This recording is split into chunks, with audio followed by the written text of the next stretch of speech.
Malaking inamin netong isa sa mga bagong bata ni Coach Yeng matapos tong unang panalo na nakuha ng Rain or Shine kalaban ng Meralco.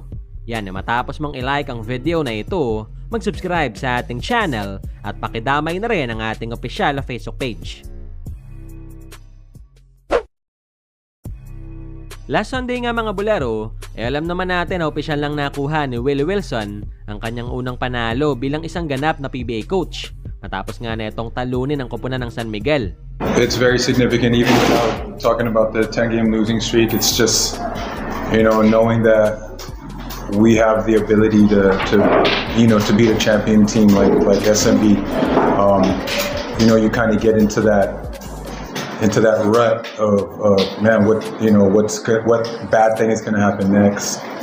So really for the players to actually know that this team is capable, that's big.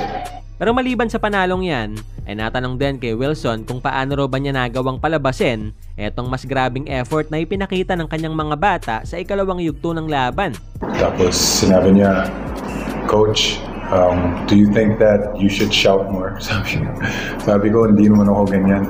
Pero he responded to that, but when the time calls for it, don't you think you should?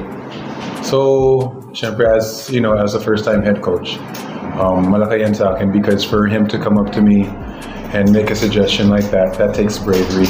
So, I really thought about it, and I felt really that the time called for it kanina. So, the sense of urgency coming out of the second half, more than me shouting at them, I think it was them and their will to win and the camaraderie that they have as a team.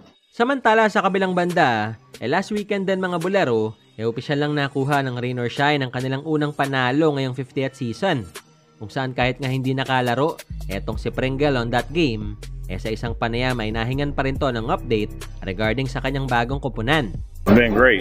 Since the flight here, literally maybe 8 hours right off the flight, we're straight to practice, and all the players just been supportive, teaching me the plays, even if I pretty much knew a lot of their plays already, but they've been helping me, just if I missed a cut or whatever, they was quick to correct me, so it's been easy for me.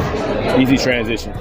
Pero maliban dyan, may malaking inamin din etong si Pringle matapos tong matanong sa kanyang dahilan kung bakit rin daw ba niya nagustuhan ng Rain or Shine. Well, Rain or Shine is always, they're always in every game. They compete. They compete to win every game. They play hard D. They play fast tempo.